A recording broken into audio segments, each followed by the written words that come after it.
Hi, I'm Dr. Madeline Lewis, host of the Success for Women show, which airs every Friday at 7 p.m. Eastern Standard Time.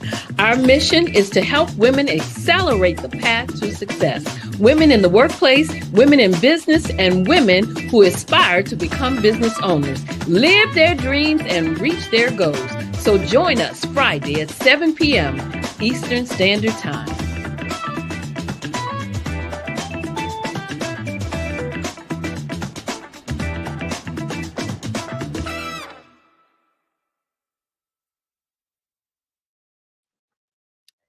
Well, hello and welcome to the Success for Women show, where you can view us on Pod TV. I am Dr. Madeline Lewis, your host, and my mission is to help women accelerate the path to success. Well, tonight's topic is planning your events, and my guest is none other than Miss Sasha Walton. Let me just give you a little bit of background on her. Sasha Walton is a business strategist, a thought leader, speaker, author, TEDx event organizer, and host of According to Sasha podcast. She is passionate about empowering entrepreneurs, especially women. She helps to start and grow sustainable businesses through a strategic process in planning, marketing, and branding that drives results for increased visibility, productivity, and profitability while managing mental wellness.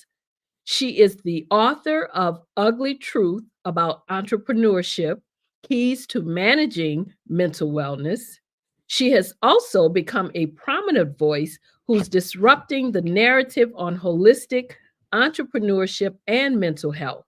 Sasha has been featured in Authority Magazine, Forbes, Associated Press, Amazon Live, Roku, American Express, Women Rise in Paris, France, as well as other stages and media outlets. Sasha is also the event curator for TEDx Mellon Street, and she is the founder of Business Plans and Mimosa. I'd like to introduce and bring to you Miss Sasha Walton to the Successful Women show.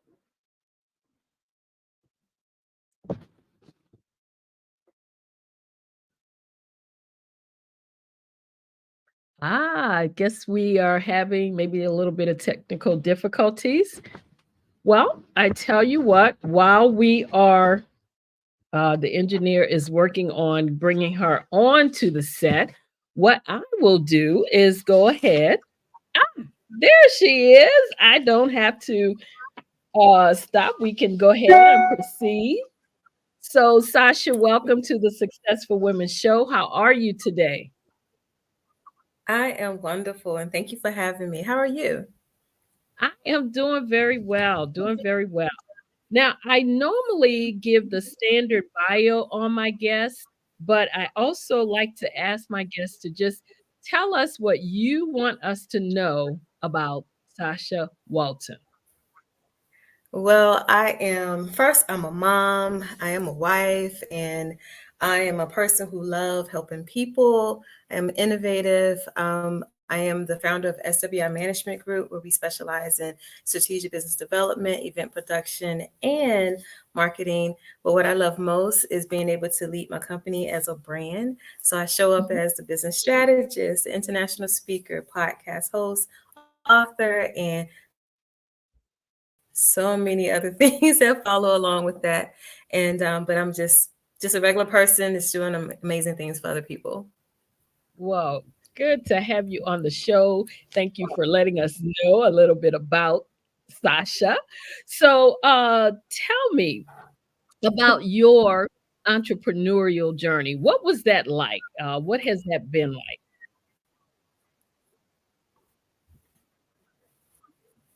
Yeah, so I've actually been in business for over 20 years.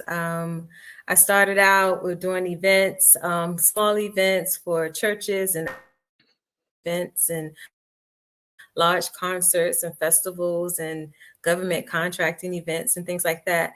In the midst of time, I've also helped other businesses develop as well. And I just loved what I was doing throughout the whole years of my business, entrepreneurial journey.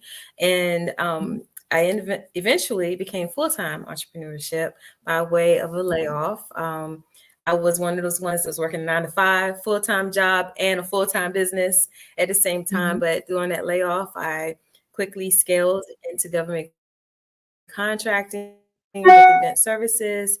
And from there, it just continuously grew and, having a great business. But then it was the pandemic, which taught me a thing about pivoting. And Mm. I shifted a little bit, and that's why I relaunched my business with a personal brand. And now it's just been a roller coaster ride upward since then. Oh, okay, okay. So tell us about the challenges that you've experienced during your journey. Okay, so tell me the challenges. Yeah, I would say the major challenge was really enduring the pandemic. As I mentioned, I was laid off from my business, I mean, from my company I worked with, and being a full-time entrepreneur and being able to, just work for yourself and scaling 6 figures and, enjoying that life of freedom from a 9 to 5. And then when the pandemic happened, it shut down my business Mhm. that I was operating, and I was shut down for 2 years. But not only was it just me being shut down, but it was also my business being shut down. It was also me. I was shut down too because it was process. So I would say that was the biggest challenge was navigating through scaling 6 figures to quickly going down, get the next check and all this other stuff. And it was the ugliness of entrepreneurship that took me through that hardship.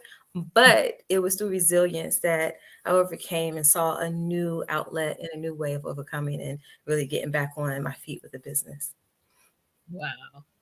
So, Shasha, you have done a lot of stuff, arranging events, different things like that.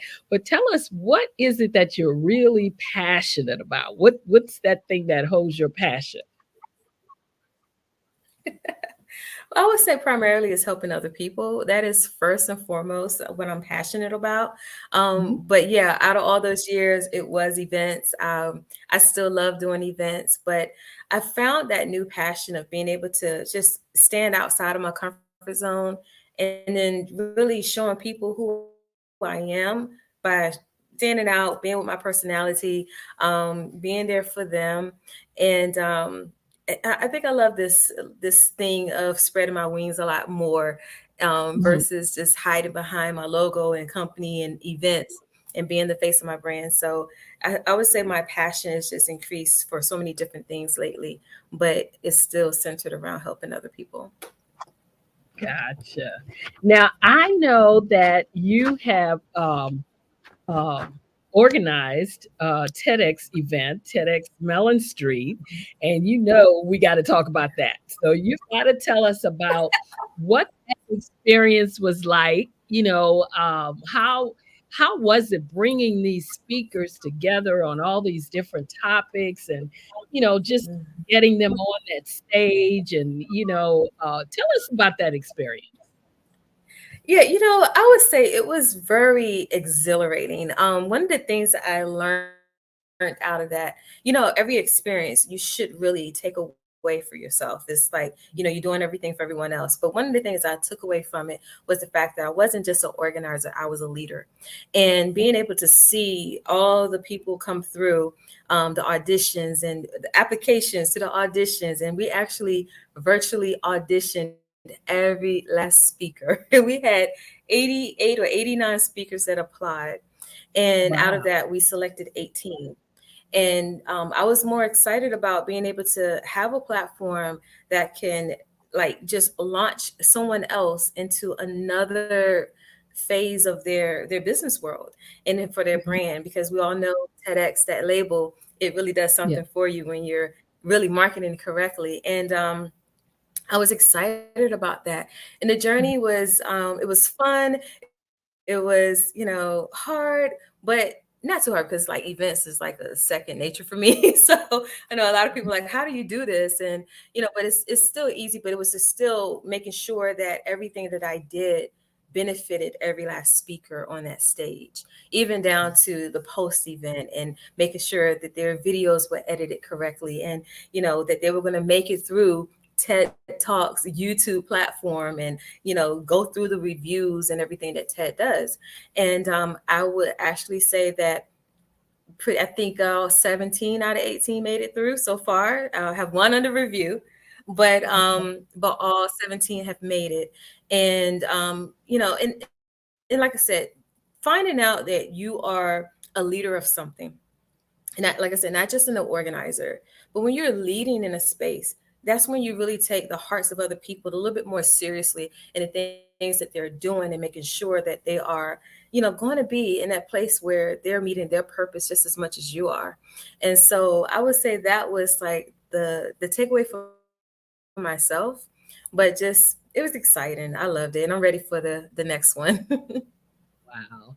Now, how strict was your selection process? I mean, you said you had like 89 speakers to apply, but you finally whittled it down to like 18.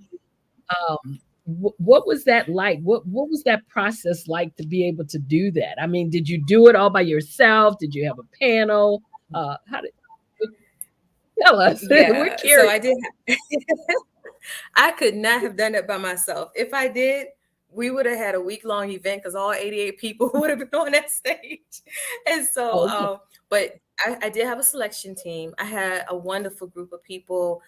Dana Watson, she was my select. She actually ended up being my liaison for my speakers, Mhm. and really managing the whole process, and becoming my second hand, my right hand in the whole process. But Elaine Scales and another Tanya Lewis was another person that was on my team, and they selected.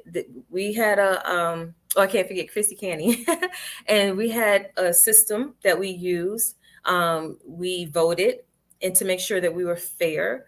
Um, and it's one thing I did believe in, because the people don't see you selecting, and they don't know Mhm. who you're selecting. But I wanted to make sure that even if they can't see it, that we were still honoring a fair system for them as well. And so we did that. Initially, it was 10 to 12 speakers that I wanted for the stage. But like I said, it was so many good people, and we extended it out to 18. And so that's what we did, and we managed the whole thing, and 18 speakers made it through. Mhm. Now, you were saying that you still have one under review. Yeah. Why is that? Is that because of the strictness of TED, or you know, how do you handle something like that? Or did you know when you submitted that video that there might be some type of glitch there? Yeah, so really what it is, a lot of people don't really know when they go to apply for TED, is that there are some guidelines that they are strict about. And that Hmm. is no pseudoscience. You can't do any type of religious, campaigning or anything like that. No Yeah. commercial pitching for your business. And, there's those type of guidelines. And there was one, I did have several people who were more on the lines of, let's say, I would err on the side of pseudo a little bit. Hmm. But if Hmm. you have stats and statistics Yes. to back up what you're talking about and what you're doing, that Hmm. is the thing that's going to help you go through, because TED does fact check everything that you put out there. And so I had two people actually. I think TED is kind of backlogged on some things too. So I Hmm. had one of them finally made it through, but we had to go back and provide their script, the script with the stats in it to support what it's saying. And that's what they didn't put in their talk. So when they were on Oh, stage, they failed to back up their content that they were talking about. And right. so it wasn't really much to glitch on our end as far as everything else, because we make sure that the quality and everything was there, but it was strictly within their speech. So Hmm. one thing I do like about TED, they do give you an opportunity to prove it. So they Okay. won't just say, oh, well, you can't do it. There's a no. No, they will come back to the organizer and say, look, this is what it is. Provide us what they had on their script, and then Okay. they'll do the rest. And that's what they did. And that's how one of them made it through, and the other one's still under review, because they still fact checking it. So it's very good. It sounds like what you're saying here is when you're about to do a TED talk and you do these scripts, you need to make sure you keep those documents. Keep the documents. As if you're an organizer or if you're a speaker, keep the documents. But the biggest part I would definitely say, because I know a lot of people want to get on this journey, is Mhm. to make sure that if you are doing something that is kind of like against the grain, like this was one of them had something to do with like music being, therapy, or the just the quantums and the melodic tunes and stuff like that. If you have that, you have to make sure that you have something that is very factual that's going to back that up, and include that statistic or that scientific review in Mhm. your talk. You have to embed it in your talk, and you have to mention it. So in that way, they know that there is something out there that says, yeah, this is a thing that's being tested. It's being scientifically reviewed. There is something Right. out there, and you're just not coming out the whim of saying, oh yeah, you know what? Yeah, I therapy, do. music therapy helps. Right. You have to back it up. And so Mhm. that's one of the things I would tell right now to anybody who wants to be on that journey. You have to include that into your talks. So why did you decide to take on that project? I mean, TED is world, global, international wide. It's all over the place. And so, what made you decide to want to take on that type of project? Yeah, I would say that that's a wonderful question. I get asked a lot. It was basically being able to bring something different to my community. Um, Hmm. for me, I being in the comfort zone for so many years, I would get out there, I would speak, but I would shy away from it at the same time. And it became, to a point where I found my confidence in my own voice. And I'm thinking, okay, how many other people are like me that want the opportunity to speak about something that they're passionate about? And so that's what I did. I looked into it. I saw that it was, an easy process, and made it through. My theme was power of inclusion, which Hmm. I'm just like hoping that I can continue that dialogue on that. And it was something that our community in my area, definitely could use a theme like that. And also, I think because, it is Black History Month, and Hmm. I would air to say that I was like maybe the first African American woman in my area to bring Right. TEDx back to my area. The last time we had it was like 2010, 2014.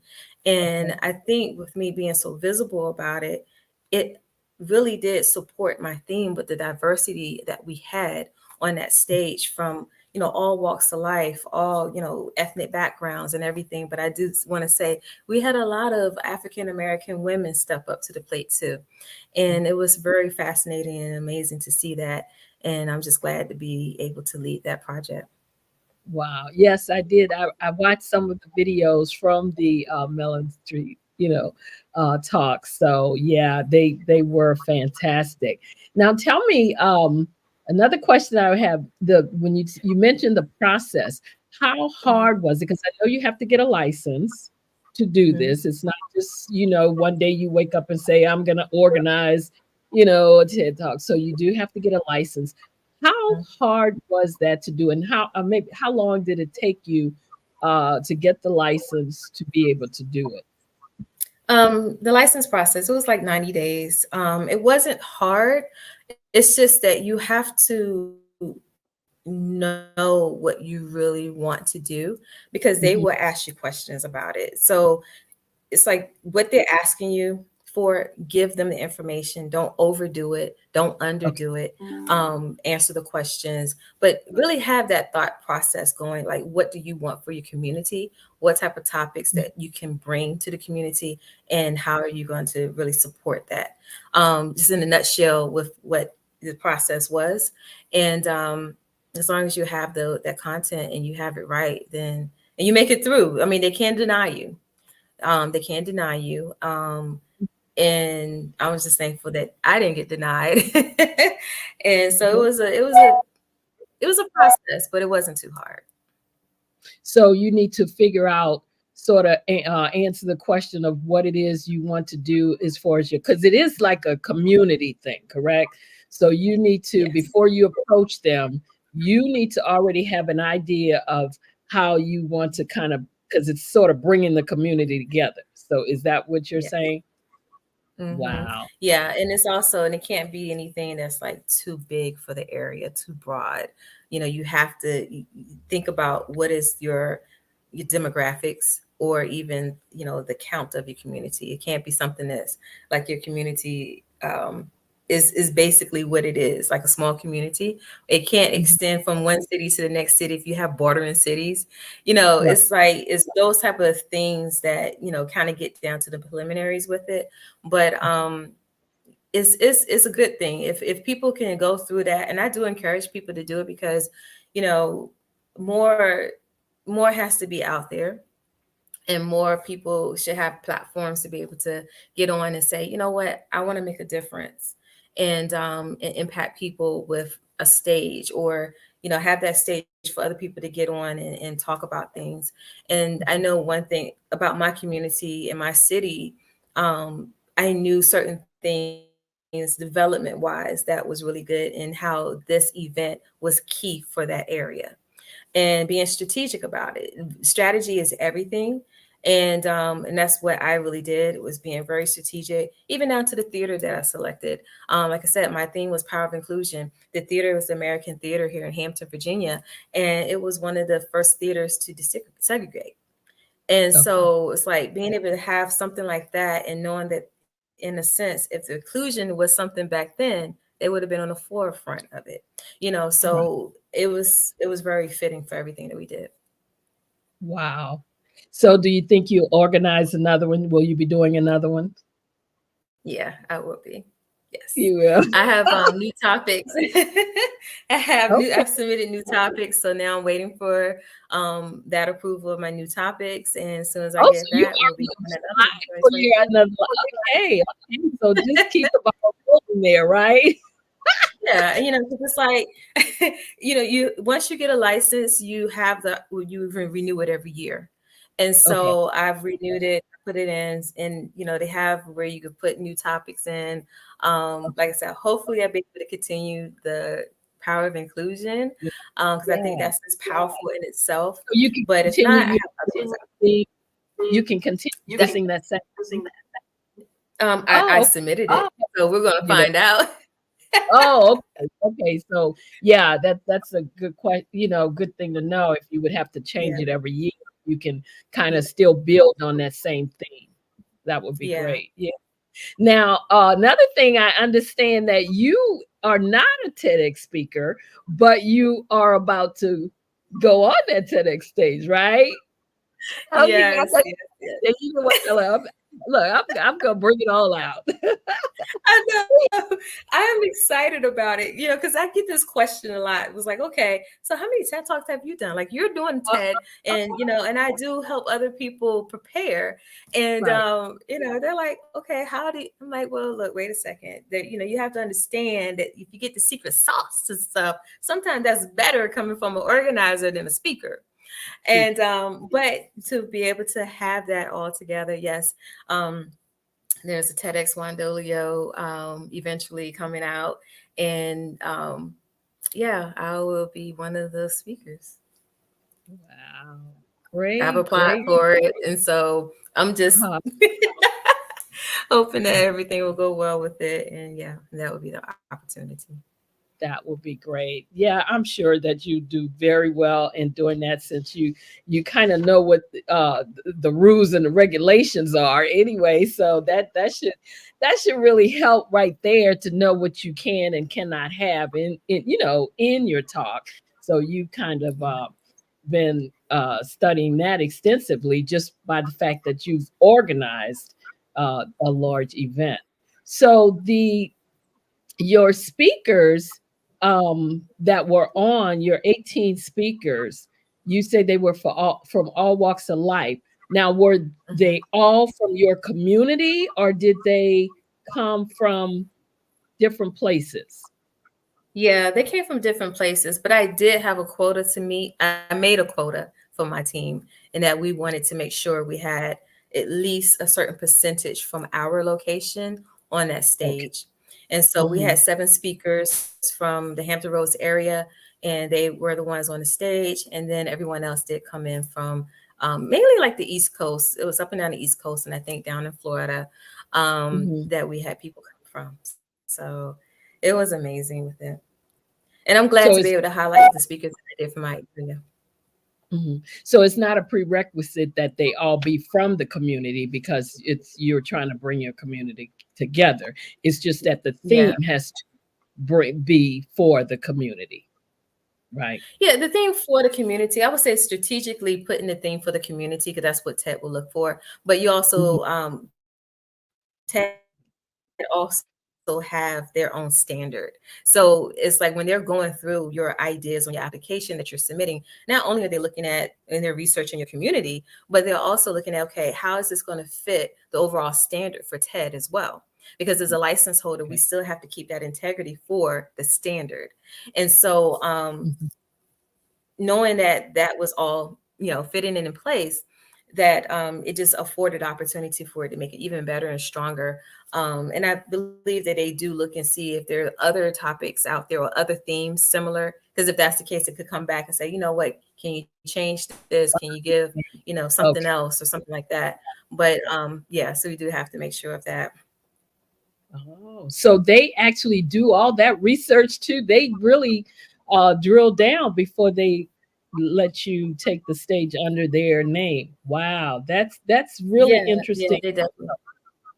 Hmm. Mhm. Wow, Yeah, that even is down to like the radius of where your venue is from where you live. Like they okay. pinpoint all of that stuff because they, like you said, it's the community event. They want to make sure that you're not in some other state trying to do an event in some other location and that you don't even Okay, know what the community is about.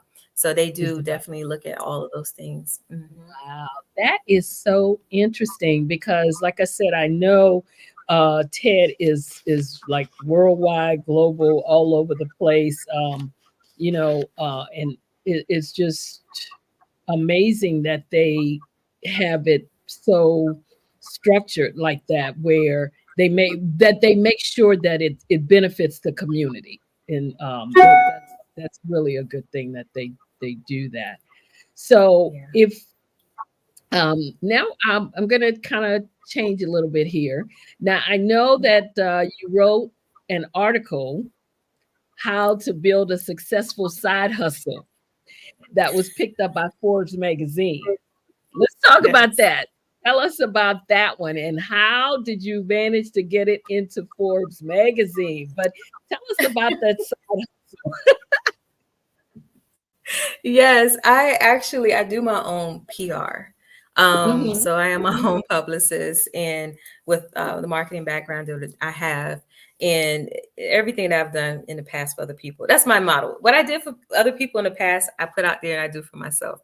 And Okay. so, yeah, I pitched for it.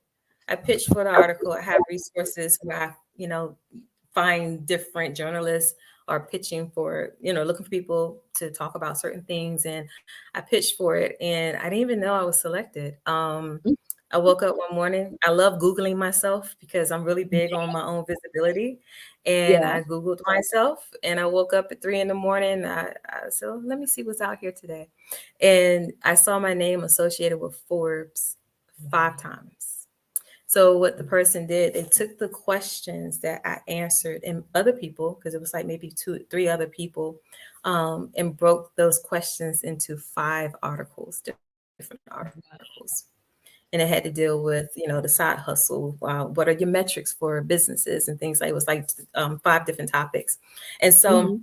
being able to give, information about side hustles and how to really, how can you build it? What is the right one for you? How can you look at it? And even though, I was quoted in all of it, wasn't like a full article, but I was Mhm. quoted and it had like maybe 2 paragraphs, 3 paragraphs in it for us. Hey, I made it, right? Uh-huh, uh-huh, And, absolutely. yeah, being able to share in that. So, and the one thing I really love the most is being able to look at it from a technical aspect or analytical aspect when they ask about Okay. the metrics. What can Okay. you use to measure the success in your business and the side hustles that you have? There So you go. being able to contribute to that was amazing. But it was a good feeling to wake up and find that and like 5 times Yeah. on my I first try, can imagine. Yeah, and Wow. it was one of the things that I wanted to be in Forbes, and it happened. Okay. Okay. So now give us a few tips on building a side hustle since you got this credibility going now. We need you got to give us a couple tips on it. What first tip is basically if you have an idea, Mhm. go on that idea because I feel if it's there for you, it's for you to really explore that and see if that's something that you can turn into a business. But then the Mhm. next step is to really plan it out. Don't just Mhm. go out there. I know a lot of people say just do it, which is good to kind of get you going, right? But you want to be able to plan it out. You have to have a strategy, you have to have a plan. You want to know where you're going, set the direction. So in that way, it enables you to have better success on a smoother road. Um, Okay. That'll be my second tip. The third one would be as you're planning it out and you're looking at it, don't shy away from your skill sets. Plan your business, build your hustle around your skill sets. What are you really amazing in? You have a lot of gifts and talents. And I think sometimes people will do a business that, they think is easy, but it's Mhm. not in their skill sets. And then it Okay. makes it hard. And next, it's like, oh, I don't want to do it anymore. They go on to the next thing. If you Right. think about your skill sets, think about what you're good at, do it from there, and then you can really use that to be a solution for other people out there. And Mhm. that's the other tip. Make sure that your business is a solution, whether Absolutely. it's service based, whether it's product based. If you go out there really solving problems for people, that's the thing that's going to help because everybody has a thing that they want to do. Right. And when you really find that opportunity, that's your niche. I don't believe in niching down, I believe in niching accordingly. But if that's your niche, if it's one or two, make sure it's Mm. out there to solve something for the people that's out there in your audience. And that's how you build it. And then the other part would be lead your company, lead your product, lead your service as a personal brand because it Mhm. helps to build more visibility. You want people to know who you are because Absolutely. it's easy to build trust Mhm. out the gate, right? Mhm. And Mhm. but a lot of times we get out here, we have the logo, we have everything else, and we hide behind it and want to do business. But it's a glorious thing to be able to come out and talk about your product or talk about your service or be an expert about your industry that directs people back to who you are and to your business. So those are some of Mhm. the tips that I would give as far as like starting your hustle or your side hustle, um, and just being smart, but primarily be strategic and plan it out. Those are top Amazing. two. Wow. Now, since you gave us such great tips on the side hustle, and I should have asked you this when we were talking about the TED Talk, give us a few tips that you would tell someone who wants to take the TED stage. What tips would you give them? Yeah, so if you want to take the TED stage, I would say first research the opportunities that are out there. Mhm. TED, every event organizer has a different theme. Some of them have themes, some of them don't. You want to Mhm. have a strategy in how you apply. That's the first and foremost. Like you might have a good topic, a good speech for it and everything, but you still want to be strategic in how you apply. So in that Mhm. way, you're not applying blindly. You're not going for one that has a topic and then you don't even fit the topic or your message doesn't fit it or you can't, streamline it to make it fit. Right. You want to better your chances in that. Another thing I would say is still get coaching. A lot of times people are speakers, they are seasoned speakers, but the TED stage is different from any other stage. If you are a business owner and you're speaking and you used to doing presentations business Yeah. wise, that's not going to work for TED. So you Yeah. have to be able to say, oh, I'm used to speaking 30 minutes, but you might have to speak 8 minutes. Mhm. Mhm. In the top max is 18. So how Right. can you condense it down? So if you are able to find a coach who specializes in TEDx coaching or TED Talk coaching, definitely find a coach that can help you navigate through that process. It's good if they not only are teaching you how to speak, but how to navigate the process. Absolutely. It just helps you to be more strategic in it.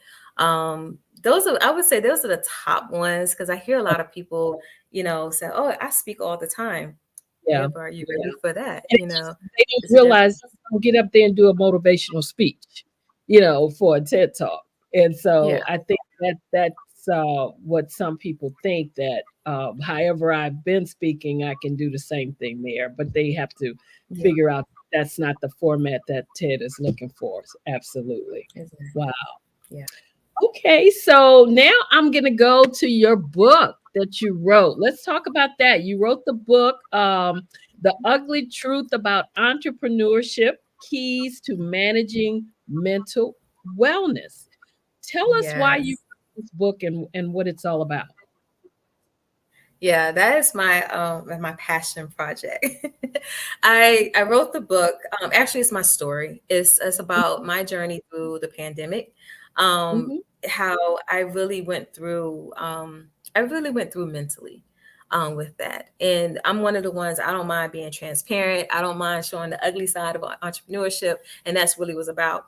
A lot of times we can see people talk about the glorious parts of entrepreneurship, the good things and everything, but how many of us going to talk about all the pitfalls, all the failures, or feeling like a failure, or whatever else that makes you feel like you don't even want to do business again? And that was a hard place for me. And so I really didn't. I was going to throw in the towel, and it took a lot of prayer, resilience, overcoming, perseverance, everything. And when I did, I just like knew that mental health and entrepreneurship is a real thing.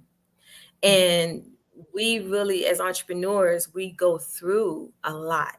We are looking at building a business. Some of us are having families and working 9 to 5s in school. You're doing so much. And when something it's not going your way, it can feel like, your world is caving in. And out of that process, out of that experience that I had, is like I had these keys. I came out with these keys of mental wellness that I was really applying for myself. But I thought about it and I'm like, okay, how many other people need this too? Mhm. So I deemed myself as an advocate for entrepreneurship and mental Mhm. health. And that's what I talk about in the book. And I give those keys, and some of those keys is basically they're practical, but for entrepreneurs, especially for women, it's the things that we don't do all the time, like prioritizing self-care. Mhm. Being able to say no, like knowing our capacity, because sometimes we will operate until our glass is overflowing, Right. and we don't have anything else for ourselves. So it's like these things that I found a relief in, because I was that person who was doing everything and being everywhere, and doing this for this person, doing that for that person, and really being numb to a burnout. Being Mhm. burnt out but not really knowing it. But it took for me to Mhm. be still Yeah. for 2 years Yeah. for me to realize where I was. So Wow. that's what the book is about. It's everywhere. It's worldwide, actually. It's every online outlet you can find. I'm still finding places, new places are popping up. I just found out it was in the Harvard bookstore recently. Wow. I don't know how long it was there, but I just found out. So, like I said, I Google, Okay. Google Okay. everybody, Google yourself, Google your products, make sure they're Yeah. showing up. After myself, and like you said, you never know what's going to pop up. The last time I did it, like you, I had an article popped up that I didn't know had even been published. So it's really a good idea to Google yourself every now and then just to see what's out there, good or bad, because you never know what might Exactly. turn. Uh-huh. So Yeah. that is definitely a good idea.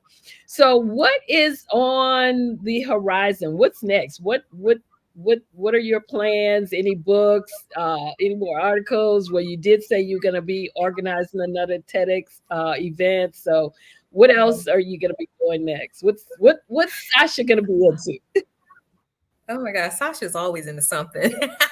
Always. My brain is always going. But what I'm excited about right now, I am working on another book. But what I'm most excited about right now are I've gotten into AI like so crazily heavy, right? And Good. I've created some GPTs, and I have 9 out there on the marketplace on OpenAI.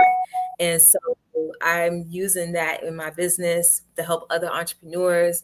I'm beta testing some of them right now, and it's amazing. I'm amazed. My testimonials are so wonderful. But being able to take something and be innovative and be able to change with the times. We have to make sure that as business owners, we're moving along with the technological advances and everything. And anything Yeah, that's that going to is, help you like work I can get smarter. into my stuff a little more myself. I've been dreading it, but I know that I need to do it. But now that you brought that up, we do have a video that I'd like to show. So we're gonna take a few seconds and go ahead and show your video, and then we'll come back and talk some more. Okay. Yeah.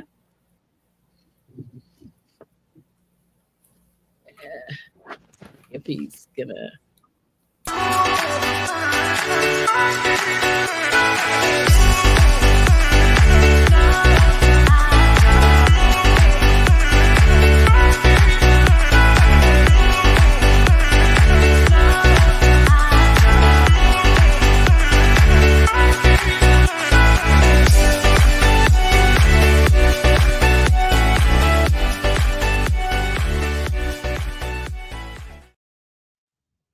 Wow. Now that is your GPT video, right? That's it. Yes.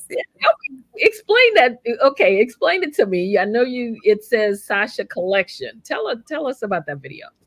Yeah, I love seeing that Sasha Walton collection. So that was like my launch video that I made, and I just took all my GPTs and put it out there, still to be like a teaser in a sense, because it's just so the images. I love being able to use visual teasers a lot.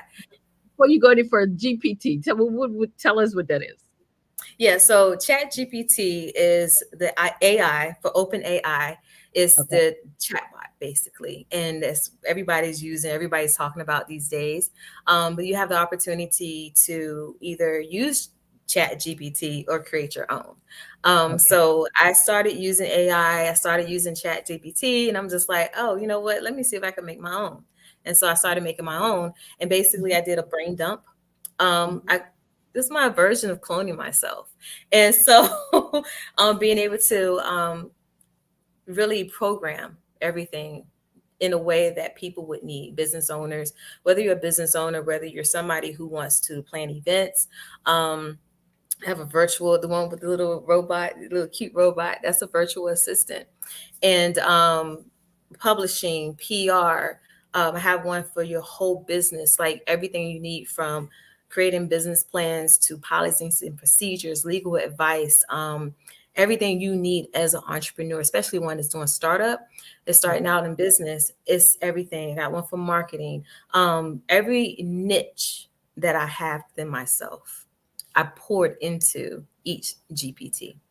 And Wow. so it's there to help people because everybody doesn't have um, the budget to Yeah. hire coaches or to hire, do the high ticket off, programs or anything like that. You have so many DIYers out here. You have so many solo entrepreneurs that don't have a budget. And Mm-hmm. my heart is for those entrepreneurs.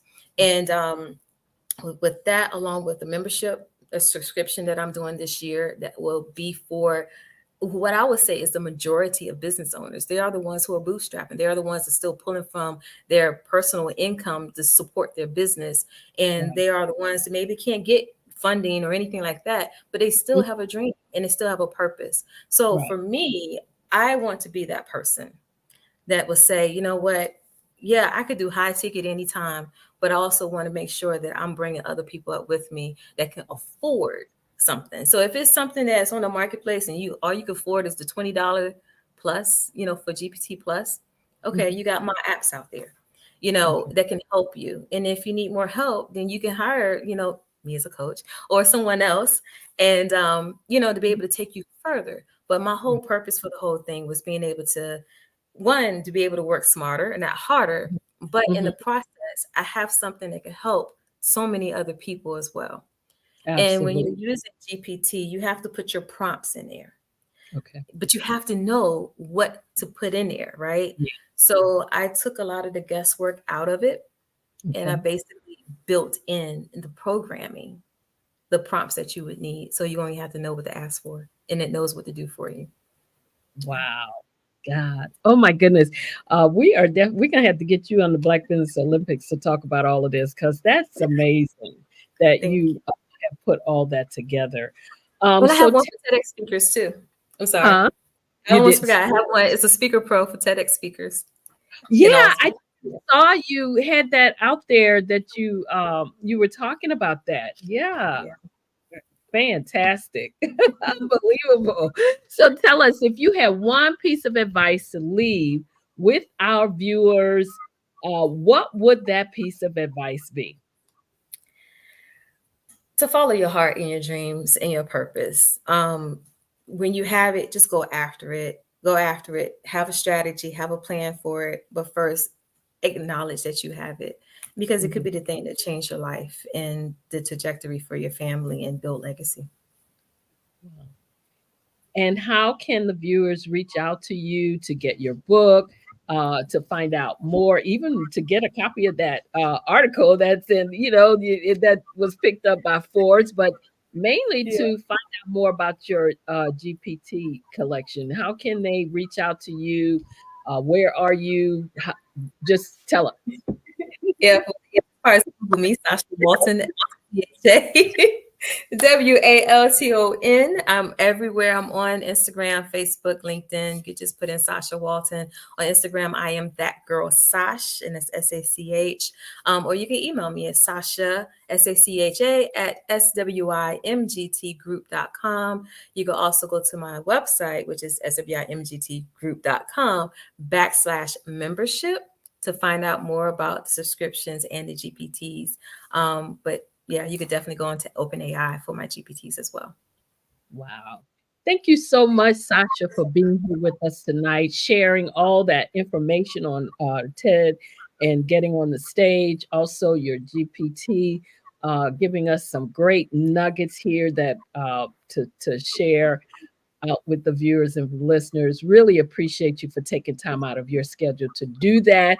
Looking forward to your next event. Actually, I'm looking forward to seeing you on that stage myself. So I am definitely looking Yeah, forward to it. So thank you I'm so much excited. for Thank coming in. you. Enjoyed our conversation. And I tell you what, I will be checking you out, definitely looking into that GPT because I need to get some knowledge on that myself. So Okay. thank you so much for being here. Thank you for And having me. oh, you're so welcome. Okay, so now I'm going to take us into some upcoming events. What's going to be happening next? Make sure to get your copy of Own It Anthology. It's Your Life. Own It Unapologetically. And the journal, 365 Days to Transformation. To pre order the paperback book and the journal, you can do it separately. You can go to my website or you can purchase both together by going to my website, www.exwsi.com. Also, make sure to tune in to the Black Business Olympics next week, which is February. It's going to be taking place February 26th through March 3rd, 2024. The Black Business Olympics is a fundraiser to provide scholarships and laptops to high school seniors and K through 12 entrepreneurs. The Black Business Olympics showcases Black businesses, Black business owners, and corporations all around the world. And if you would like to be a speaker to showcase your business, you can email me at info@exwsi.com. If you miss the Show Up to Rise Up Virtual Summit, which aired January 25th through the 27th, which I did. You can still get the VIP access pass for $99. To do so, you can email me at info@exwsi.com, and I'll send you the link to be able to order the VIP access pass. I will also be doing another Show Up to Rise Up virtual summit, which is scheduled for September 26th through the 28th, 2024. So if you're interested in being a speaker on the platform for that, you can go to www.speakatshowuptoriseup.summit.com. That's www.speakatshowuptoriseup.summit.com. Or you can email me at info@exwsi.com for more information about becoming a speaker. Just put in the subject line September Virtual Summit, and I will reach back out to you. Also, mark your calendar as the next Show Up Rise Up Women's Retreat is scheduled for September 13th through the 15th, 2024. And the location is going to be the Turf Valley Resort and Spa in Ellicott City, Maryland. If you want to be kept up to date or be placed on the list to attend, you can also email me for that at info@exwsi.com. And if you have not viewed my TEDx talk that I did in Vancouver, Canada, make sure that you do so. Again, the topic was Show Up to Rise Up, and you can watch it on YouTube by just putting in my name in the search box, Dr. Madeline Ann Lewis, or you can send me an email at info@exwsi.com, and I'll send you the direct link. Make sure to check it out because I'm excited. The video is still moving, still being pushed out there. It is now, as of today, at 197,967 views. So I want to, as you know, reach 1,000,000 plus views. That is my goal. So I want to thank all of you in advance who have viewed the video, who have continuously watched it, supported it, commented on it, shared it, and liked it. Thank you so much. I appreciate it. I am also a contributing writer to Own It magazine, where I share nuggets and resources. I write an article for them every month. Own It magazine is a resource for personal, professional, and business development. So if you would like to get a subscription to the magazine, you can go to my website, www.exwsi.com, and you'll be able to get an annual subscription. If you'd like to view the magazine first, get a digital copy, I'll be glad to send you a digital copy. Just email me for that, info@exwsi.com. I want to again thank my guest tonight, Miss Sasha Walton, for coming on and sharing such great nuggets with us. I also want to thank my viewers for joining us. This is the Successful Women Show. I'm Dr. Madeline Ann Lewis, and if you'd like to reach out to me, you can email me at info@exwsi.com or go to my website, www.exwsi.com. And while you're there, make sure you download my free 3-part video series on 3 things every woman should do to position herself for executive leadership.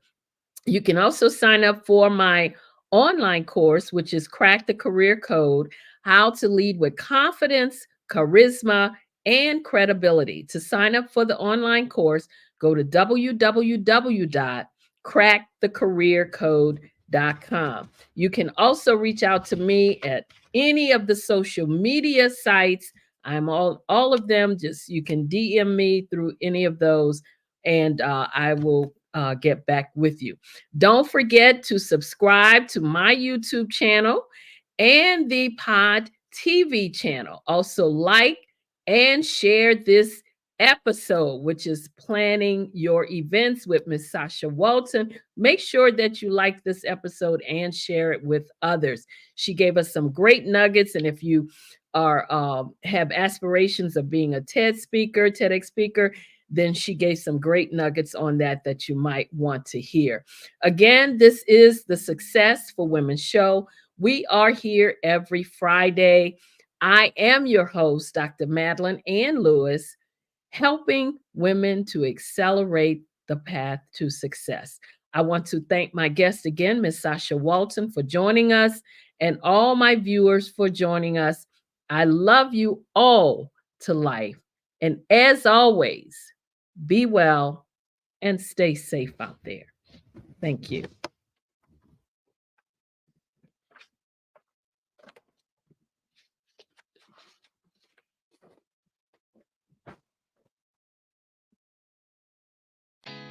Did you know women represent just 3% of Fortune 500 CEOs and less than 15% of corporate executives at top companies worldwide? Have you wondered what the secrets are to getting into the top ranks, whether in the private or public sector? Do you want to figure out how to stop being held back in your career or passed over for promotion? Then you're in the right place. Hi, I'm Dr. Madeline Lewis, President and CEO of the Executive Women's Success Institute. I have decades of experience in the military, the federal government, and corporate America, and my mission is to help women succeed and tap into their full potential. I want to reach 1 million plus women around the world to become the leaders they are meant to be. So if you want to move into a management or executive level position, or maybe you are a female veteran transitioning out of the military into business entrepreneurship, then reach out to the Executive Women's Success Institute at 301-693-3284. Let us get you on the fast track to success.